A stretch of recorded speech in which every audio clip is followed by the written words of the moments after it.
Angin malam itu bertiup pelan, tapi cukup dingin untuk membuat bulu kudukku berdiri. Aku masih ingat jelas aroma tanah basah yang bercampur dengan wangi jagung muda yang menguap dari kebun luas di belakang rumah kakek. Lampu senter di tanganku bergetar, bukan karena baterainya lemah, tapi karena tanganku sendiri yang tak bisa diam. Entah kenapa, malam itu aku merasa seperti ada yang memperhatikanku. Barisan tanaman jagung menjulang tinggi, daunnya saling bergesekan satu sama lain menimbulkan suara srek. Seolah ada sesuatu yang berjalan di antara mereka. Tapi ketika aku berhenti, suara itu juga ikut berhenti, sunyi. Hanya suara jangkrik di kejauhan yang terdengar samar. Aku menelan ludah, berusaha menenangkan diri. Mungkin cuma angin. Gumamku pelan. Tapi langkah kakiku terasa berat ketika melangkah lebih dalam ke tengah kebun. Cahaya senterku menyorot ke kiri, tak ada apa-apa. Ke kanan, hanya batang jagung. Tapi entah kenapa, aku melihat bayangan gelap melintas cepat di ujung pandangan. Seperti seseorang berlari di antara tanaman, dadaku mulai sesak.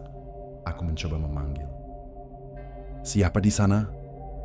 Tapi suaraku serak dan bergetar.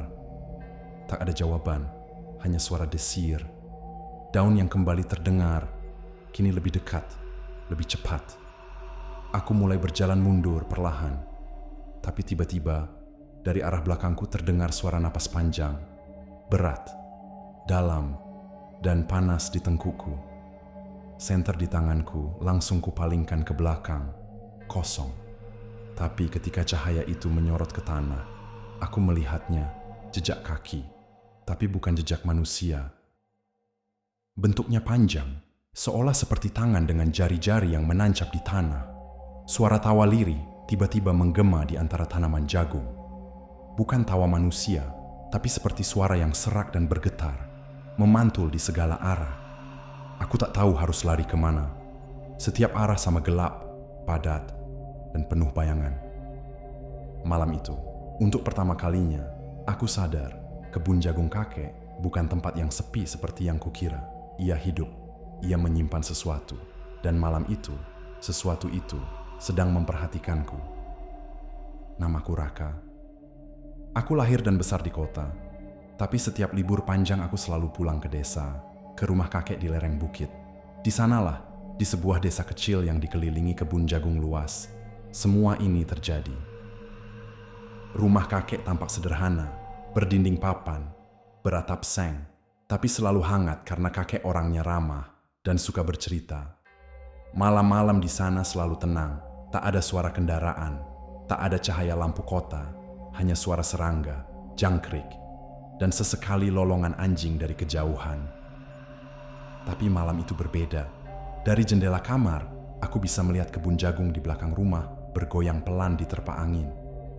Awalnya tampak biasa, tapi makin lama aku merasa ada sesuatu yang aneh. Anginnya tidak terlalu kencang, namun daun-daun jagung bergoyang tak beraturan, seperti ada seseorang yang berjalan di antaranya. Kakek sebenarnya sudah memperingatkanku sejak siang tadi. Jangan masuk ke kebun kalau malam. Di sana bukan cuma tanaman yang hidup. Katanya sambil menghisap rokoknya perlahan. Aku hanya tertawa, menganggapnya candaan khas orang tua. Tapi kini, peringatan itu terngiang lagi di kepalaku. Aku berusaha mengalihkan pikiran, menyalakan lampu meja, dan membuka ponsel. Tapi sinyal di desa ini hampir tak pernah stabil. Internet hilang timbul, dan jam sudah menunjukkan pukul 11.47 malam. Saat itu, aku mendengar suara samar, seperti langkah kaki yang bergesekan dengan daun kering di luar jendela.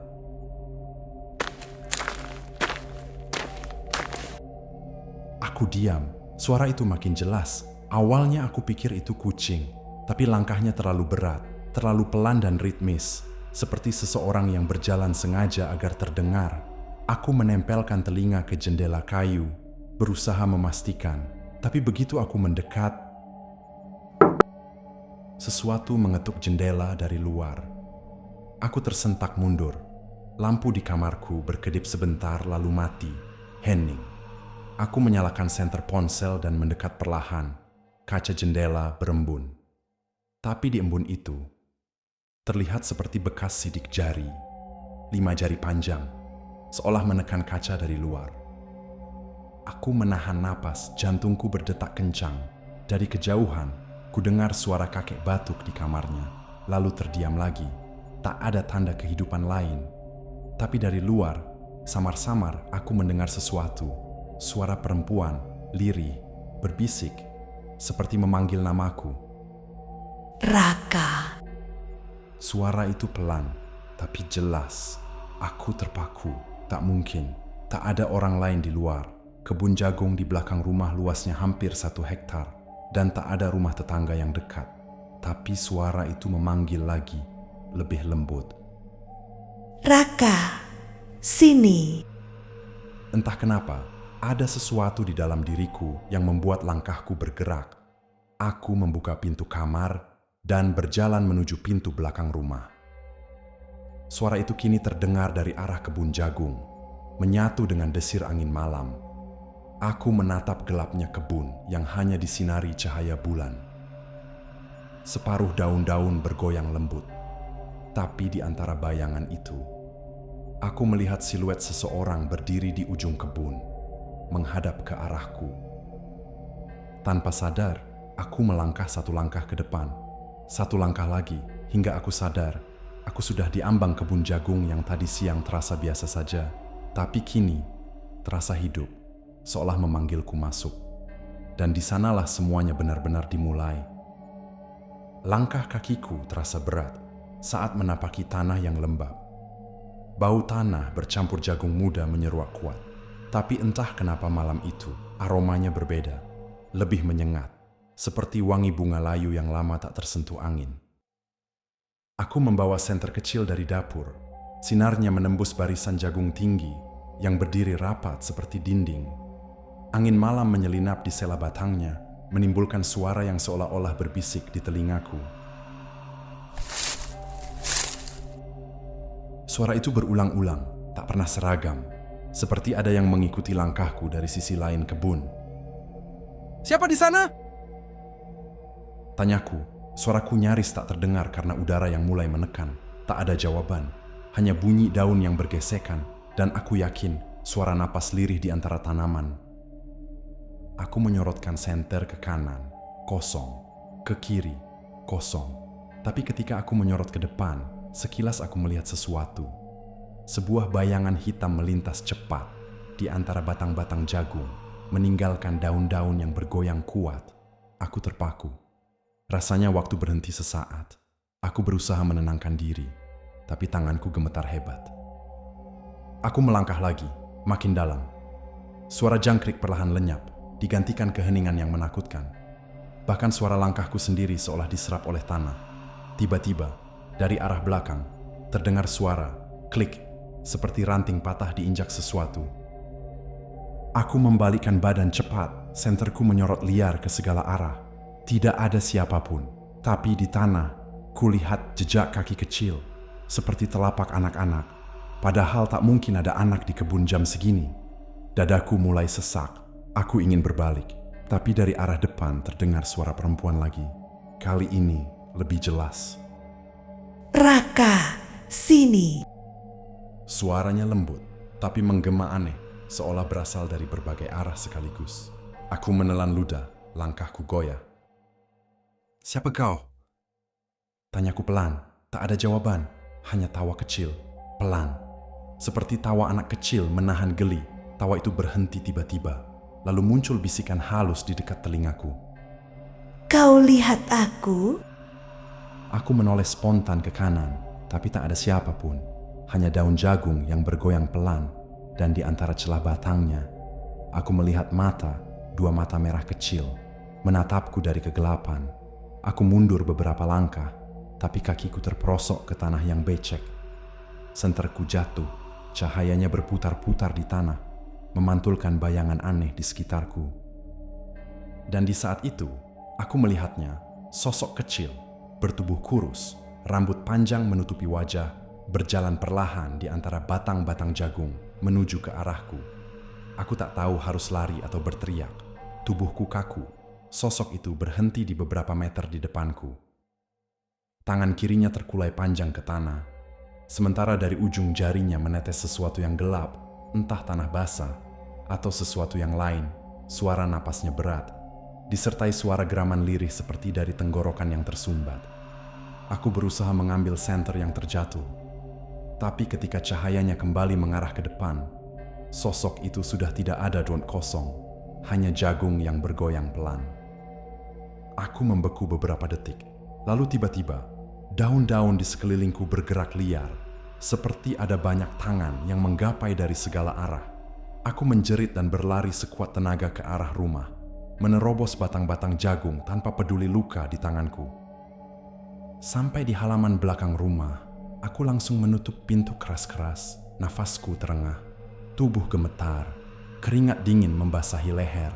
Tapi sebelum aku sempat menenangkan diri, dari luar, dari balik kebun jagung, terdengar suara tawa itu lagi, pelan, panjang, dan seolah-olah sedang menertawakanku yang baru saja kabur. Raka. Suara itu memanjang, menggema sampai jauh ke dalam malam, dan entah kenapa, aku merasa ini baru permulaan. Pagi itu, matahari terasa berbeda. Cahayanya hangat, tapi entah kenapa jantungku masih berdegup kencang setiap kali aku menatap ke arah kebun jagung di belakang rumah. Angin pagi berembus lembut, membuat daun-daun jagung bergoyang seperti biasa. Tapi bagiku, suara srek-srek itu kini bukan lagi suara alam, melainkan pengingat dari malam yang menyeramkan. Aku duduk di dapur, menatap secangkir kopi yang belum tersentuh. Kakek sudah duduk di kursinya, dengan rokok kretek di tangan, memandangku dalam diam, seolah tahu ada sesuatu yang ingin kukatakan tapi tak berani. Ada apakah? Semalaman kamu mondar-mandir, mukamu pucat. Aku menarik napas panjang. Semalam, aku dengar suara di kebun. Ada yang manggil namaku. Aku lihat bayangan juga. Kakek terdiam sejenak, kemudian menunduk dalam rokok di tangannya nyaris habis.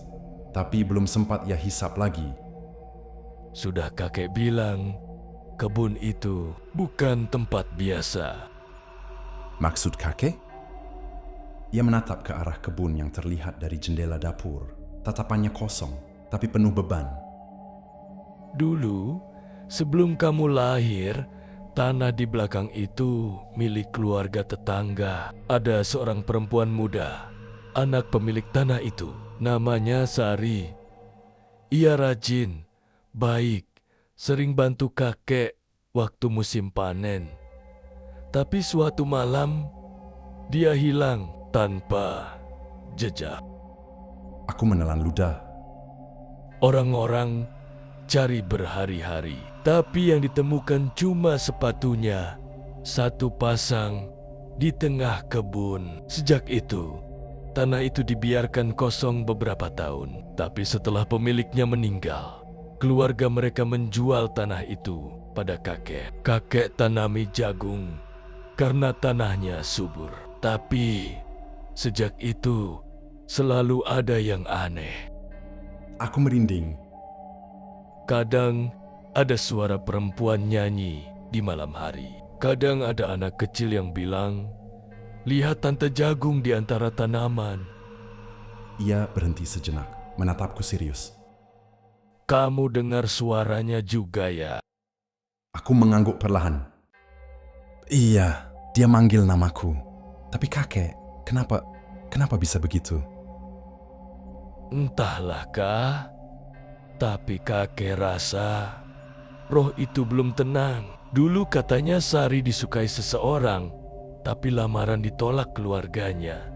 Setelah itu, dia sering terlihat murung. Malam terakhir sebelum dia hilang, katanya dia pergi ke kebun, sendirian, dan tak pernah pulang. Henning, aku bisa mendengar detak jam di dinding berdetak pelan. Tik-tok, tik-tok. Seperti menghitung waktu menuju sesuatu yang lebih gelap. Kakek kemudian bangkit, mengambil kunci dari lemari kecil dekat pintu belakang. Kakek mau tunjukkan sesuatu. Kami berjalan ke kebun. Cahaya matahari siang menembus daun jagung, menimbulkan bayangan bergerak di tanah. Aku menelan rasa takut yang sejak tadi menghantui, berusaha tetap tenang. Kakek berhenti di sebuah bagian kebun yang agak berbeda. Tanahnya lebih lembab, dan di sana tumbuh satu batang jagung yang ukurannya lebih tinggi dari yang lain. Di sini, Kakek menunjuk tanah di bawah batang itu. disinilah dulu ditemukan sepatunya. Aku merasakan udara mendadak dingin, padahal matahari sedang terik. Burung-burung yang tadi berkicau di sekitar tiba-tiba diam. Suara angin juga menghilang, seolah seluruh kebun menahan napas bersamaan dengan kami. Kakek memejamkan mata, berbisik pelan, entah doa atau mantra. Aku mematung, tapi entah kenapa, dari sudut mata, aku melihat sesuatu di sela-sela daun jagung yang bergoyang pelan, samar, seperti bayangan perempuan berdiri jauh di antara tanaman. Rambutnya panjang terurai, tubuhnya diam tapi menatap kami. Aku menarik napas tajam. Kek, itu. Tapi ketika kutunjuk arah itu, bayangan itu sudah lenyap. Kakek menatapku tajam. Jangan dipanggil Kak. Jangan pernah menjawab kalau dia memanggilmu lagi. Mengerti? Aku mengangguk cepat, tapi hatiku tidak tenang. Karena di tengah keheningan itu, aku bisa mendengar sesuatu berbisik lembut di telingaku. Suara yang sama seperti semalam. Raka, jangan pergi. Aku menoleh spontan, tapi tak ada siapapun di sana. Hanya daun jagung yang bergoyang pelan, seperti sedang tertawa. Hari itu matahari bersinar cerah, tapi suasananya justru membuatku gelisah. Biasanya aku suka membantu kakek di kebun, tapi sejak semalam, hanya memandang barisan jagung dari jendela saja sudah membuat tengkukku dingin. Entah kenapa, setiap kali angin berhembus dan daun-daunnya bergoyang, aku merasa seperti ada mata yang menatap balik dari balik sana. Kakek pergi ke warung untuk membeli rokok dan gula. Aku sendirian di rumah. Suasana sunyi, hanya suara ayam sesekali berkokok. Aku mencoba mengalihkan pikiran dengan menyapu ruang tengah. Tapi setiap kali sapuku menyentuh lantai, terdengar bunyi lirih dari dapur. Seperti seseorang sedang berjalan perlahan di sana. Aku berhenti, menatap ke arah dapur. Tak ada siapapun. Tapi pintu belakang, pintu yang mengarah langsung ke kebun, terbuka sedikit. Padahal tadi pagi kakek jelas menguncinya. Aku berjalan mendekat. Setiap langkah rasanya berat. Saat aku sampai di dapur, tiba-tiba pintu berayun pelan. Angin dari kebun masuk, membawa aroma tanah basah dan sesuatu yang asing, seperti wangi bunga melati yang sudah layu. Aku berpikir untuk menenangkan diri. Jadi, aku masuk ke kamar dan duduk di tepi ranjang. Tapi ketika aku menatap cermin di depan meja belajar, sesuatu membuat jantungku hampir berhenti di pantulan cermin itu. Di belakangku, tepat di ambang pintu kamar, berdiri sosok perempuan berambut panjang. Rambutnya menutupi wajah, bajunya lusuh dan basah, seolah baru keluar dari tanah. Aku menoleh, kosong, tak ada siapapun. Tapi ketika aku menatap ke cermin lagi, sosok itu masih ada, kini lebih dekat. Aku mundur perlahan, tapi tubuhku gemetar hebat. Tak sempat berpikir, aku menutup cermin dengan kain, lalu terduduk di lantai. Napasku tersengal, namun keheningan tak bertahan lama. Dari arah dapur terdengar suara. Aku berlari ke sana. Tak ada siapapun, tapi di lantai kulihat sebuah piring terbelah dua. Dan di atas meja ada setangkai bunga melati yang belum pernah kulihat sebelumnya. Aku tahu kakek tidak menanam bunga. Dan melati itu basah, seolah baru dipetik. Dari kebun, tiba-tiba terdengar suara pintu depan diketuk keras.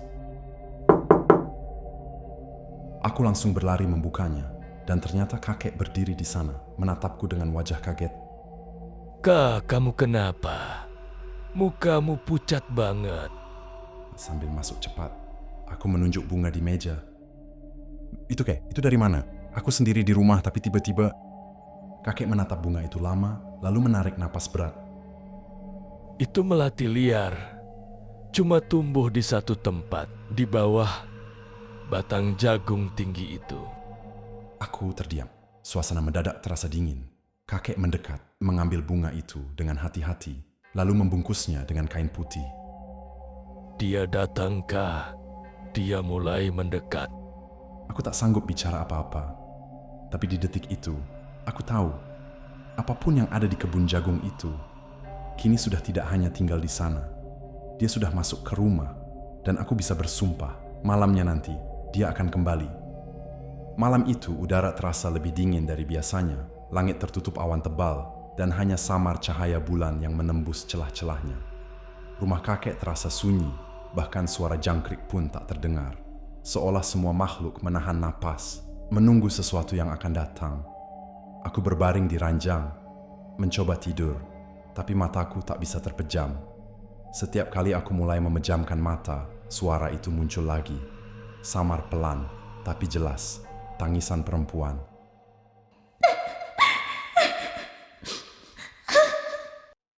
Awalnya aku pikir itu suara angin, tapi lama-lama tangisan itu berubah menjadi lirih seperti keluhan. Ada kesedihan di dalamnya, bukan sekadar suara menakut-nakuti. Aku bangun, duduk di tepi ranjang mendengarkan dengan seksama. Suara itu datang dari arah kebun, dari arah batang jagung tinggi yang ditunjukkan kakek siang tadi. Keringat dingin mengalir di pelipisku, tapi entah kenapa, ada rasa penasaran yang mengalahkan rasa takut. Aku mengambil senter mengenakan jaket dan berjalan perlahan menuju pintu belakang. Setiap langkahku terasa menembus keheningan. Saat aku membuka pintu, angin malam langsung menyambut. Dingin, menusuk, dan membawa aroma melati yang sama seperti siang tadi. Aku menyorotkan senter ke arah kebun. Dari balik daun jagung, samar-samar terlihat kabut tipis. Dan di tengahnya, sosok perempuan itu berdiri, rambutnya terurai panjang, bajunya basah, dan wajahnya tertunduk. Aku menahan napas. Sari? Entah kenapa, nama itu keluar begitu saja dari mulutku. Sosok itu mengangkat kepalanya perlahan. Wajahnya pucat, matanya kosong, tapi di pipinya ada air mata. Tangannya menunjuk ke tanah di dekat batang jagung tinggi itu. Aku melangkah maju 1 langkah 2 langkah. Lalu berhenti. Karena di tanah tempat dia menunjuk, kulihat sesuatu seperti ujung kain putih kotor yang setengah tertimbun tanah. Jantungku berdegup keras. Kau mau aku melihat ini? Tanyaku tanpa sadar. Sosok itu tidak menjawab, hanya menatapku lama, lalu menunduk. Tiba-tiba dari arah rumah terdengar suara kakek berteriak. Raka, jangan dekat-dekat sana. Aku menoleh. Tapi saat kembali melihat ke arah kebun, sosok itu sudah hilang. Hanya kabut yang perlahan lenyap ditelan angin. Kakek datang berlari dengan wajah cemas. Ia menarik lenganku kuat-kuat. Kau tak boleh ke sana malam-malam. Tapi dia nunjuk tanah itu. Ada sesuatu di sana. Aku lihat sendiri. Memang ada, tapi bukan untuk kamu lihat malam ini. Ia menatap batang jagung tinggi itu dengan tatapan berat lalu berkata pelan. Kalau dia sudah mulai menangis, artinya dia ingin sesuatu diselesaikan. Tapi caranya bisa berbahaya. Kami kembali masuk ke rumah. Kakek menyalakan dupa dan membaca doa pelan di ruang tengah. Aku hanya duduk, masih gemetar. Tapi di tengah bacaan doa itu, aku kembali mendengar suara dari luar jendela. Pelan, seperti seseorang berbisik langsung ke telingaku. Tolong aku, Raka. Raka. Aku menatap ke jendela, dan di pantulan kacanya aku melihat wajah pucat itu lagi, berdiri di luar menatapku dari balik kegelapan.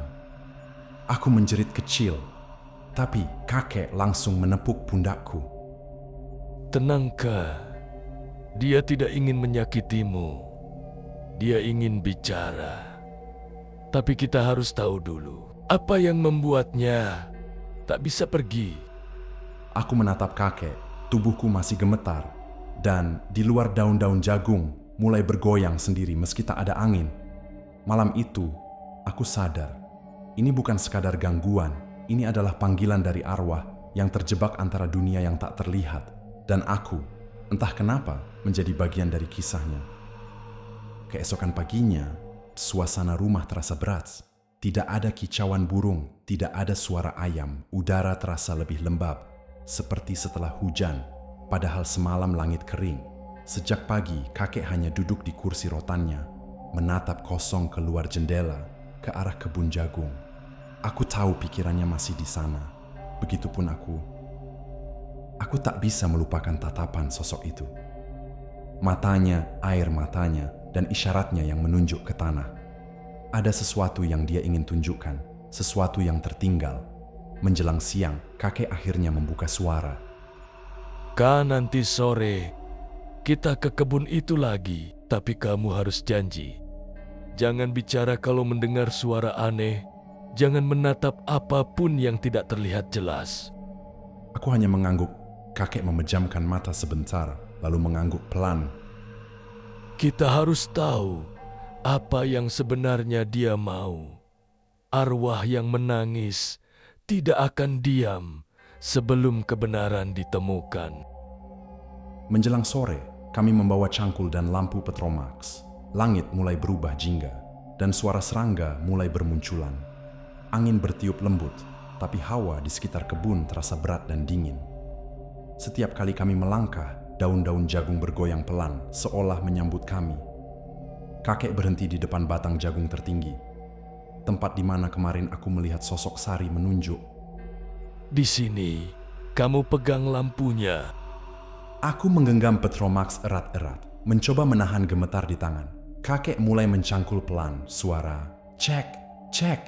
Dari cangkul yang menghantam tanah terdengar memantul di udara yang lembab. Tak ada suara lain, hanya napas kami berdua dan desir halus dari batang-batang jagung.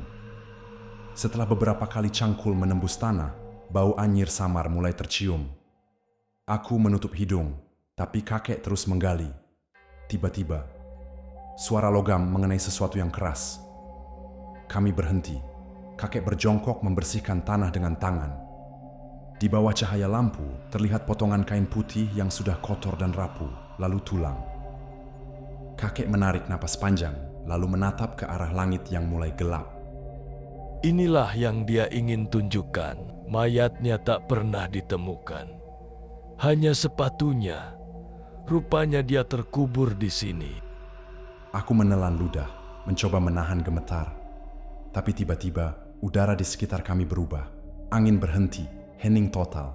Lalu dari arah kebun terdengar suara yang sama, tangisan itu. Namun kali ini, lebih dekat.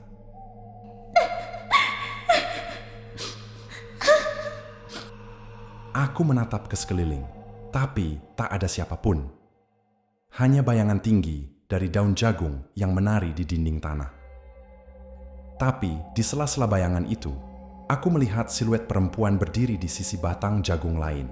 Rambut panjang, wajah menunduk, bajunya basah.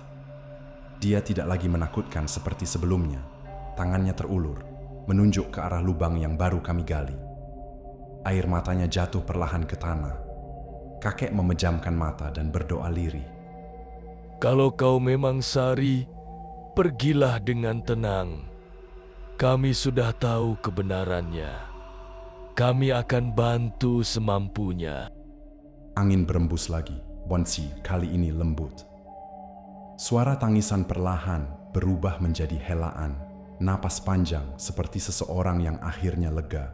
Sosok itu perlahan memudar menjadi kabut tipis, lalu hilang ditelan angin. Aku dan kakek berdiri lama di sana, menatap tanah itu dalam diam. Lalu kakek menatapku dengan mata merah. Besok kita lapor ke kepala desa, biar semua tahu dia berhak mendapatkan tempat peristirahatan yang layak. Aku mengangguk pelan, tapi sebelum kami meninggalkan kebun, aku menoleh sekali lagi.